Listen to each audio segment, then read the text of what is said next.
right, we're going to roll into our second press conference here this morning. We've now been joined by Martin Truex Jr., driver of the number 19 Auto Owners Insurance Toyota for Joe Gibbs Racing. We'll now go to questions to the media. If you have a question, raise your hand. Anybody? All right, Bob, kick us off. Bob Pockris, Fox Sports. I mean, listening to you on the radio and just watching you guys last week, it almost feels like you've just kind of lost everything that you had going into the playoffs. Do you feel like you've lost everything, or is there anything there? I don't know. It's hard to say. I just feel like it's been really tough, and nothing's really gone right. And thought we were sitting in a really good position last week. Things were going pretty well, and then we pit and the bottom falls out. So, we lose 2 laps, we get them back, get back on the lead lap, and then the thing blows up. So just been an uphill battle. Not really had much to be excited about, other than the guys bringing fast cars to the track the last few weeks. So we'll reset. We're ready to go again, and all this again. This is a new week and a new opportunity, and we've been in this position before, so let's just go see what we can do tomorrow. And you had the two changes on your pit crew. Were you involved in that decision at all? What do you think of it? I wasn't really that involved, other than knowing that our pit stops have been pretty bad here lately. So feel good about it. They say practice went well this week. Everybody's pretty fired up about that, and they're feeling good. So we'll see tomorrow how it plays out. Right, Dustin, did you have a question? Jordan. Did you have a question, Dustin? Okay. Dustin Long, NBC Sports. And you talk about, hey, it's a reset and move forward, but you've almost had to, in one sense, you've gotten a lot of practice in these playoffs, which I know you would prefer not to. How challenging is it, or what do you have to do in the sense of resetting each week? Because most weeks in the playoffs, there's been a level of frustration, a new opportunity, and then another gut punch, and then so forth. Yeah, you just do, right? That's my job. That's what I'm supposed to do, is come here and be fully engaged and do the best job I can do. So, I'm ready to go. I'm talking to James the past few days. I think we've got a good game plan, and I feel really good about things. So you just got to forget about it, as hard as it sounds. That's what you do. At least that's what I do. Last week's over, and we got a new opportunity. So 500 laps, a long race, a lot can happen, and got to stay focused and be ready to get to the end and have a shot at this thing. You have talked in the last year and a half or so, been open about just determining whether you wanted to come back or not, and obviously making those decisions. But when you go through a stretch like this, and obviously I know in one sense it's a small period over a long season, but when you go through something like that, does it make you regret the idea of coming back, or how does it keep you going? It would be easy from this side to say, why do I want to go through this week after week? And it's like, I'm going to go out on my boat, everybody have a good time, and I'm going to have a better time. Yeah, it's funny. Like, it feels like that when it first happens, and for a few minutes later, and then you come to your senses, and you're like, okay, it's all going to be okay, right? So, again, we could do something huge tomorrow and next week, and we're all going to forget about the last 9 races or 8 races, whatever it is. So that's what we're here to do. That's what we're going to try to do. Just, we still have a big opportunity ahead, and hopefully try to seize the moment. Yes. All right, Jeff. NASCAR hasn't gotten what they want out of short tracks yet with the next gen package. What are some of the things that you think they could do from your view to make things better? Well, the tires are always a big thing on short tracks, and this weekend the tire is different than what we had. So we'll see if that's something that takes it in the right direction. But it's a combination, right? It's downforce, aerodynamics, horsepower, tires. Those are kind of the 3 really big ones. So I think they're willing to keep trying stuff. Just haven't really made any difference yet.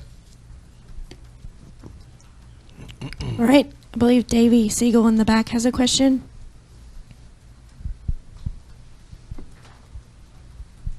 Can we get a microphone to Davey in the back? In the back. Yep, there you go.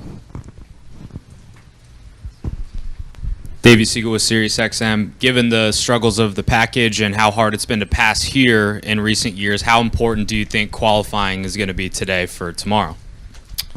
Yeah, it's very important. I mean, all the short tracks qualifying's been huge, not only for starting up front, but for a good pit stall. So you need both of those here to be successful, I would say. And track position is going to be everything. All right, we'll come up front to Reed. Right behind you, Reed. Reed Spencer with the NASCAR Wire. From an organization standpoint, you and Denny are both in the same situation where you both have to win and only one of you can. How does the organization handle that? And do you go into isolation as your own individual teams at that point, or is there still sharing among the teams? Yeah, I mean, honestly, nothing really changes.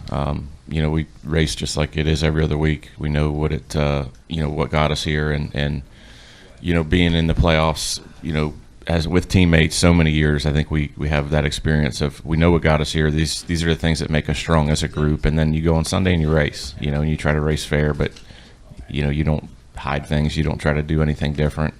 At least that's been my experience in the past of how we've handled it. And so far, nothing that I can see has been different. All right. Any final questions for Martin? All right. We'll go to Bob. Bob Pockris, Fox Sports. If the Chastain's move from last year wasn't banned, would you have considered it at the end of this race? I would try it, yeah. Who wouldn't for 10 spots or whatever it was? 5 spots. Yeah. Yeah, I think anyone would really try it. All right. Dustin. You have been very open throughout your career about how you want to race, and particularly in how physical and contact. As you get into this situation, do you have to think about what you might have to do, or how do you adjust, I guess, kind of your personal morals as you get so close? Because like you say, for as rough as the last 8 weeks have been, in a little over a week, you could be the series champion if you put yourself in that position. Is that something you're asking me what I'm willing to do? How willing like are these what questions? How do you put it through your mind? Hypothetical.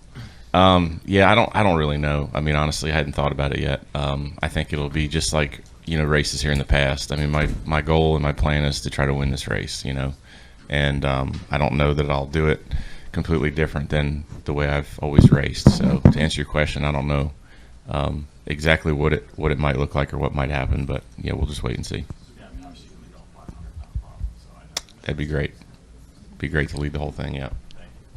All right, we're going to go to Lee and then Dave Moody. Oh, you're good? Okay, we'll go to Lee. Lee Spencer, Hedge Funds. Good to see you. Are you content to go year by year from here on out? Because Heather Gibbs was on Sirius earlier this week and said she'd love to see you, just keep returning and not, do a one-year deal. So I'm kind of curious, you just kind of check out the atmosphere, what the climate is of the team and where your head is, and then just say, I want to do this or I don't.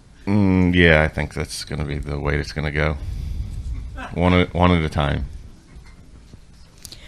All right, we're going to take one final question from Dustin. Thank you. Dustin Albino, J-Ski. Martin, you could still make it on points, obviously, 17 out. So when you're in the heat of battle, how much do you want to know how the other drivers around you are doing? Not really a whole lot. I mean, honestly, it's, no matter what the situation is, I mean, I feel like if you're like, oh, you have to get 1 point or you're 1 point in, like if it's that close, then maybe there's something you can do. But I mean, knowing who's running good and who's not, it really doesn't matter. You're going to always be out there digging and trying to get all you can. So I think only if it's really close, you need to know, just in case you could do something crazy, Ross Chastain kind of move if you're close. So yeah, I don't know that it's ever really going to come into play this weekend with the 17 points. All right, Martin. Appreciate your time. Best of luck this weekend. Okay, everyone, we are now joined by the pole winner for tomorrow's NASCAR Cup Series race here at Martinsville Speedway, Martin Truex Jr., driver of the number 19 Joe Gibbs Racing Toyota. We'll go ahead and open it up for questions. If you have a question, just raise your hand. We'll get you a wireless mic. We'll start up front with Lee. Lee Spencer, catchfence.com. What the hell kind of emotional roller coaster do you feel like you're on from last week? I don't know, the penthouse to the outhouse? Yeah, I mean, I don't know, just kind of par for the course here lately. So just try to keep your head on straight and just go out and do your job. And that's, kind of what I came in here thinking about doing. And today went the way we hoped it would. So, proud of my guys for bringing a fast auto owner's Camry. And first pit stall is a huge deal here. So hopefully we can use that to our advantage tomorrow. We'll go over here to Jordan. Jordan Bianchi, The Athletic.